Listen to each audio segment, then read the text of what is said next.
The auction yard smelled of dust, sweat, and fear. Men in heavy boots stood in loose circles, talking in low voices while a wooden platform creaked under the weight of human misery. At the edge of the crowd stood four sisters, their thin hands clutching each other so tightly their knuckles had turned white. Their names were Clara, Rose, May, and little Eliza. The oldest was 16, the youngest barely 8. Their uncle Victor Hale stood a few feet away, counting a roll of money he hadn't yet earned, his eyes sharp and cold like a snake waiting to strike. He had taken them in after their parents died in a fire, but instead of love, he had given them hunger, bruises, and silence. And now he was selling them. 4 strong girls, the auctioneer shouted. Healthy, hard-working, sold together or separately. Separately? Clara whispered, panic rising in her throat. Rose's grip tightened. We stay together. They had promised each other that, no matter what happened, they would stay together. But promises meant nothing in that yard. Then the murmurs shifted. A tall, broad-shouldered man stepped forward from the back of the crowd. His face was rough with sunburn and old scars. His jaw looked carved from stone, and anger seemed to live permanently in his dark eyes. Everyone knew him. Ethan Caldwell, the angry rancher from the North Valley, a man who rarely spoke and never smiled, a man whose temper had sent hired hands running. Victor smirked when he saw Ethan. Got work for 4, Caldwell? Ethan didn't answer. His gaze had fallen on the sisters. He saw fear, not laziness, not defiance, fear, and something else, strength, the kind that doesn't break, even when it bends. How much? Ethan's voice was low and steady. The bidding started. Some men laughed, throwing out numbers like they were buying livestock. Clara closed her eyes every time a new voice shouted a price. Rose's breathing grew shallow. May bit her lips so hard it bled. Little Eliza trembled. Ethan's voice cut through them all. Double. Silence fell. Victor's eyes widened. Double? Ethan stepped closer to the platform. You heard me. No one challenged him. They knew his reputation. They knew he paid what he promised, and they knew better than to cross him. The hammer fell. Sold! Just like that, the sisters belonged to Ethan Caldwell. Victor walked over, greedy smile stretching his thin lips. Pleasure doing business. Ethan grabbed the man's wrist before he could turn away. His grip was iron. If I ever see you near them again, he said quietly, I won't use money next time. Victor's smile disappeared. He nodded quickly and pulled away. The sisters were too stunned to speak as Ethan led them toward his wagon. The town whispered as they passed. Some pitied them. Some pitied him. No one understood. The ride to the ranch was silent except for the sound of wheels crunching gravel. Clara finally found her voice. Are you going to split us up? Ethan didn't look at her. No. Are we your servants?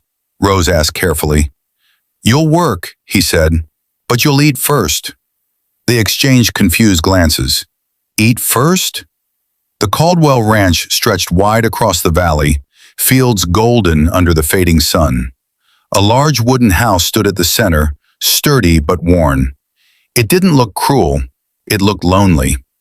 Inside the house was clean but bare. 1 large table, 4 chairs, a fireplace with ashes from last night's fire. Ethan set down a sack of flour and some dried meat.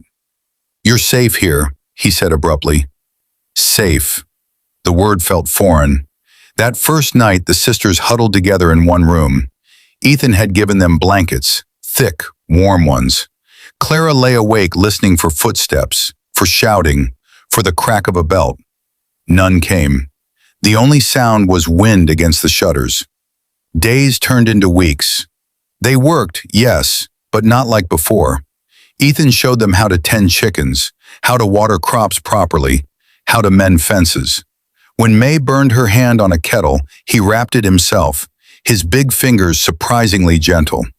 When Eliza cried from a nightmare, he left a lantern burning outside their door. The townspeople watched from a distance. They expected screaming, bruises, runaways. Instead, they saw the four sisters walking beside Ethan in the market, carrying baskets, laughing softly among themselves. Still, Ethan remained distant. He rarely spoke about himself. His anger simmered just beneath the surface, especially when someone in town made a careless joke about the auction. One evening, Clara found an old locked barn behind the main field. It was different from the others, newer, stronger. "What's this?" she asked when Ethan approached. He hesitated. For the first time, uncertainty flickered across his face. "Not finished." "Finished for what?" Ethan stared at the structure for a long moment. "For you." The sisters exchanged puzzled looks. Over the next months, he worked on that barn every night after dinner. Hammering, sawing, building. The sisters watched from the porch, whispering guesses. Winter came early that year, harsh and unforgiving. Crops failed across the valley. Families struggled. But somehow the Caldwell Ranch stood firm. Ethan had planned well, stored grain, saved money. One night a storm hit harder than any before. Wind tore shingles from roofs across the valley. Near midnight, frantic pounding shook the Caldwell door. Clara opened it to find Mrs. Harper from town, soaked and shaking. "Our house, it's gone," she sobbed. "The children." Ethan didn't wait. He grabbed his coat and lantern. "Bring them here." Within hours, 3 families crowded into the Caldwell home. The sisters moved quickly, giving blankets, serving hot broth. The house filled with warmth it had never known. When the storm finally passed, half the valley lay in ruins. The next morning, Ethan stood before the unfinished barn. He looked at the sisters. "It's time." "Time for what?" He opened the doors. Inside was not a barn for animals. It was a dormitory. Rows of sturdy beds, shelves for books, a large iron stove, windows built wide to let in light. Clara stepped inside slowly. "What is this?" Ethan swallowed. His voice was rougher than usual. "No child in this valley will ever be sold again." The words hung in the air. He had bought them to end something, not begin ownership, but destroy it. He had used his savings, his land, his anger to build a refuge, a home for abandoned children, a place where work meant dignity, not chains. Rose's eyes filled with tears. "You built this because of us?" "Because of what happened to you," he corrected. May touched one of the beds gently. Eliza ran to the window, sunlight touching her face. But as hope began to bloom, a rider appeared at the edge of the property. Clara stepped outside, heart pounding. The rider dismounted slowly. Even from a distance, she recognized the crooked posture, the sharp outline of his hat. Victor Hale had come back, and he wasn't alone. 3 men stood behind him, rough-faced and armed, their horses snorting clouds of cold breath into the morning air. The valley was still quiet after the storm. Broken fences and fallen trees scattered like scars across the land. Clara felt the same cold fear she had known at the auction yard crawl up her spine. But this time, she didn't grab her sisters and shrink back. This time, she stood still. Ethan stepped out of the house slowly, his boots heavy against the dirt. His expression did not change, but something darker settled in his eyes. Victor gave a crooked smile. "Morning, Caldwell. Seems you've been busy." His gaze shifted toward the large wooden structure behind Ethan. "Heard some strange talk in town. Thought I'd come see for myself." "This is private land," Ethan replied calmly. Victor laughed softly. "Private? Those girls were mine before you bought them." Clara's jaw tightened. "We were never yours." Victor's eyes snapped toward her. "Careful, girl." Ethan took one step forward, placing himself between Victor and the sisters. "Say what you came to say." Victor adjusted his coat. "Simple. You paid for them. Fine. But that building?" He pointed toward the dormitory. "You planning to fill it?" You planning to interfere with business that's been running in this valley for years? The truth settled like a weight in the air. This wasn't about the sisters anymore. It was about the trade. The quiet, ugly trade the town pretended not to see. Ethan's voice remained steady. There won't be any more auctions. One of the men behind Victor spat into the dirt. You think you can stop it? Ethan didn't answer. He simply stared at them, unblinking. Victor's smile thinned. You built something expensive, Caldwell. Be a shame if it burned down like the rest of the valley. Rose gasped softly. May grabbed Eliza's hand. Clara stepped beside Ethan. People know what you did, she said firmly. They're tired of it. Victor laughed again, but it sounded hollow. People are hungry. Hunger makes them quiet. Behind them, a new sound rose, the crunch of boots approaching over gravel. Victor turned. So did Ethan. Mrs. Harper stood there, her husband beside her. Then came the Miller family. Then old Mr. Dawson, leaning on his cane. One by one, townspeople walked up the path toward the ranch. Some still carried tools from rebuilding their homes. Some carried nothing but determination. Mrs. Harper spoke first. We stayed here during the storm, she said loudly. He opened his doors. Mr. Miller nodded. Fed our children before his own table was full. Old Mr. Dawson cleared his throat. We've ignored that auction yard long enough. Victor's confidence flickered. You all think you can change how things work? Clara looked at the crowd, then at her sisters. She remembered the platform, the shouting, the price on their heads. Yes, she said quietly. Ethan stepped forward again. This building isn't for profit. It's for protection. You want to threaten it? You threaten every family standing here. The three men behind Victor shifted uneasily. This was no longer a simple visit. Victor's face hardened. You're making a mistake. No, Ethan replied. You did. For a long moment, no one moved. The wind carried dust between them. Finally, Victor mounted his horse. This isn't over, he muttered. Ethan's voice followed him like a warning shot. It is in this valley. Victor and his men rode away, their figures shrinking against the wide horizon. Silence lingered until Mrs. Harper exhaled. What now? Ethan turned toward the unfinished land around the dormitory. Now we finish it.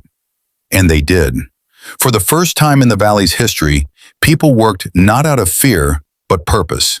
Men repaired beams. Women sewed bedding. Children carried water and nails. Clara organized supplies with natural leadership that surprised even her. Rose began teaching the younger children letters in the evenings. May planted a winter garden near the south fence.